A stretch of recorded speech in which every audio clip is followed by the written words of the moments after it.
कुछ इतिहास जो है हम लोग पढ़ते हैं सभापति महोदय, और कुछ इतिहास को बनते हुए देखते हैं।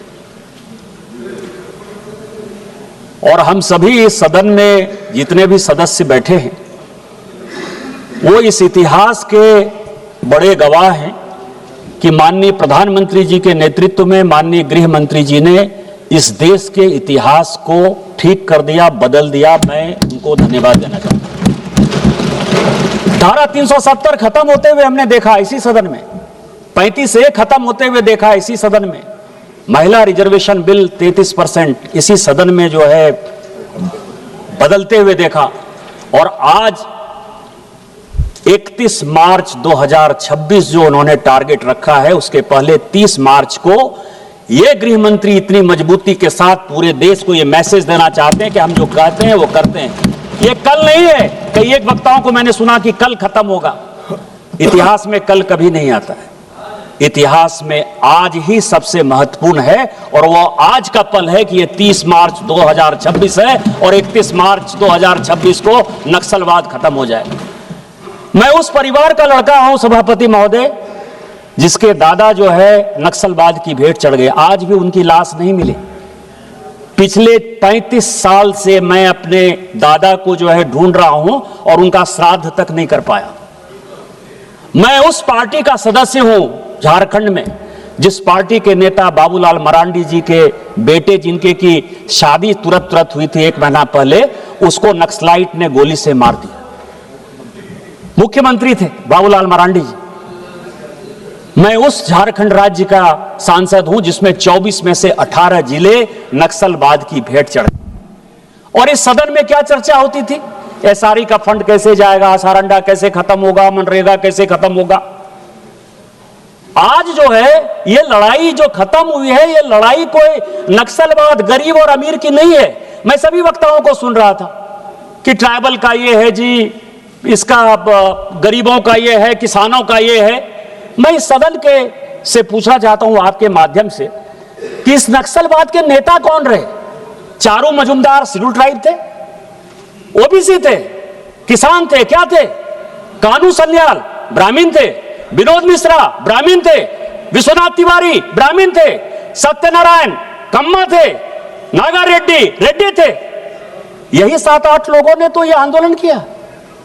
आप किसकी बात कर रहे हो? किस आदिवासी की बात कर रहे हो? किस किसान की बात कर रहे हो? किस गरीबों की बात कर रहे हो? यह लड़ाई क्या है? यह लड़ाई विचारधारा की है। और यह विचारधारा की लड़ाई 1 अप्रैल 1949 को जवाहरलाल नेहरू जी ने सभी मुख्यमंत्रियों को पत्र लिखा। 1 अप्रैल 1949, आज 30 मार्च है, 1 अप्रैल 1949। उस पत्र में वो लिखते हैं सभी मुख्यमंत्रियों को कि इस देश की सबसे बड़ी समस्या कम्युनिस्ट पार्टी, कम्युनिस्ट आंदोलन है। इस आंदोलन को दबाओ, ये नक्सलवाद की तरफ बढ़ेगा, ये देश के टुकड़े टुकड़े करेगा, ये स्कूल नहीं बनने देगा, ये कॉलेज नहीं बनने देगा, ये रोड नहीं बनने देगा। लेकिन हमने क्या किया? हमने क्या किया? कांग्रेस पार्टी जब टूटी तो इसने सीपीआई का सहारा लिया। सीपीआई के सहारे के साथ 1967 से लेकर 1969 इस देश का ऐसा विषय था जब वीवी गिरी को जिताना था और नीलम संजीव रेड्डी को हराना था, तो कांग्रेस ने सीपीआई के साथ मिलकर अपनी सरकार बनाई और उनको राष्ट्रपति बनाया, और उसके बाद यह नक्सलवाद पैदा हुआ। वही कांग्रेस नेहरू जी की बात नहीं मानकर इंदिरा जी ने इस देश के साथ भारी नुकसान किया। और क्या हुआ मैं आपको बताऊं कि सबसे पहला काम आदिवासियों का सबसे बड़ा अधिकार जो कांग्रेस ने खत्म किया, आर्टिकल 339 इस संविधान में लिखा हुआ है कि शेड्यूल 5, शेड्यूल 6 के जो जिले हैं, जो आदिवासी बाहुल्य जिले हैं, उसका पूरा का पूरा जो डेवलपमेंट का मॉडल है वो भारत सरकार अपने हाथ से बनाएगी। लेकिन रात के अंधेरे में जब इमरजेंसी लगाई तो 1976 में सबसे पहले धारा 339 खत्म करके सारे ट्राइबल के अधिकार को खत्म कर दिया। इसके बाद मैं आपको बताऊं कि मैं कुछ डॉक्यूमेंट लेकर आया। जब नक्सलवादी में डेवलप हुआ और उसने हत्या का काम चालू किया, तो चीन के रेडियो ने जून 1967 में जून 1967 में कहा कि ये काम सबसे बढ़िया है और हम भारत को जो है ये सारे नक्सलवादी गतिविधियों के लिए मदद करेंगे।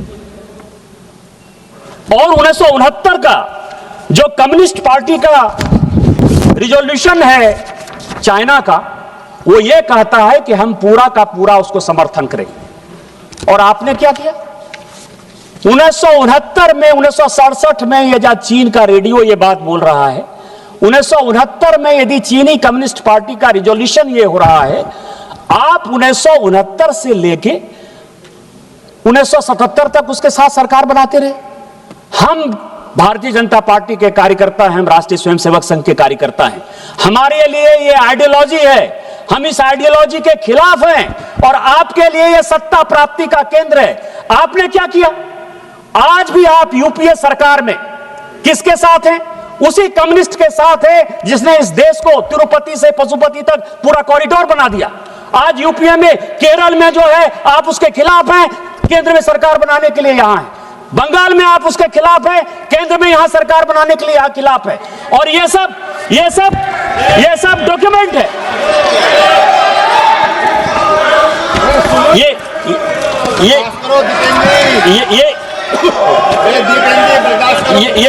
ये सब डॉक्यूमेंट है। ये सब डॉक्यूमेंट है और मैं डॉक्यूमेंट्री प्रूफ के साथ ये सारी बातें कर रहा हूं। आपको एक और आश्चर्य बना दूं दीपेंद्र जी, मैं बोलना नहीं चाहता था। 1969 में 15 नक्सलवादी चीन में ट्रेनिंग के लिए गए और वो जब लौट के आए तो 71 में उसमें से 8 लोगों को इसी कम्युनिस्ट पार्टी ने अपना एमएलए का टिकट दिया बंगाल के अंदर, क्योंकि ज्योति बसु का राणा था। क्या बात कर रहे हो? और खोले और खोलना चाहते हो? 1980 के अंदर 35 लोग चीनी कम्युनिस्ट पार्टी के सदस्य होने के लिए गए, उनको ट्रेनिंग दिया गया और उत्तर प्रदेश के चुनाव में, झारखंड के चुनाव में, छत्तीसगढ़ के चुनाव में, बिहार के चुनाव में, बंगाल के चुनाव में, उसमें से 5 लोगों को कैंडिडेट बनाया आपने।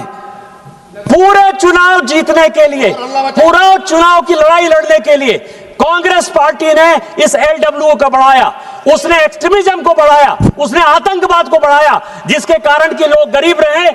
आज जो हमने किया है, और बताएं, आज जो हमने किया है और माननीय गृह मंत्री जी ने किया है, ये सबसे इंपॉर्टेंट है। हमने जो है लोगों को लोग समझा है। प्रधानमंत्री जनमन कार्यक्रम है, धरती आबा कार्यक्रम है, बिरसा मुंडा को सम्मान देने का कार्यक्रम है, एस्पिरेशनल डिस्ट्रिक्ट के डेवलपमेंट का कारण है। जिस इलाके में, मैं जिस इलाके से आता हूं, जिस इलाके में एक एक्सरे की मशीन नहीं थी, वहां all India institute of medical science है। बस 2 मिनट में खत्म करूंगा। वहां एयरपोर्ट है, वहां आईटीआई है, इंजीनियरिंग कॉलेज है, मेडिकल कॉलेज है। और आज उसी झारखंड में 18 में से एक भी जिला ऐसा नहीं है जो नक्सलवाद प्रभावित है। और यदि राज्य सरकार साथ देती तो आज झारखंड में जो है पूरा का पूरा कंप्लीट नक्सलवाद कल जब खत्म होगा तो बिना उस सरकार के सहयोग के खत्म होगा। इसीलिए मैं आपके माध्यम से, इस सदन के माध्यम से दोबारा माननीय प्रधानमंत्री जी के नेतृत्व में माननीय गृह मंत्री जी को धन्यवाद देना चाहता हूं कि आपने हमारे जैसे लोगों की पीड़ा को समझा। आज मुझे सबसे बड़ी खुशी होगी कि मैं दादाजी का श्राद्ध तो आज तक नहीं कर पाया, लेकिन नक्सलवाद का श्राद्ध करके इस सरकार ने मेरे मन की भावना को मजबूत किया। आपने मुझे मौका दिया। इन्हीं शब्दों के साथ जय हिंद, जय भारत। श्री नामदेव किरसन।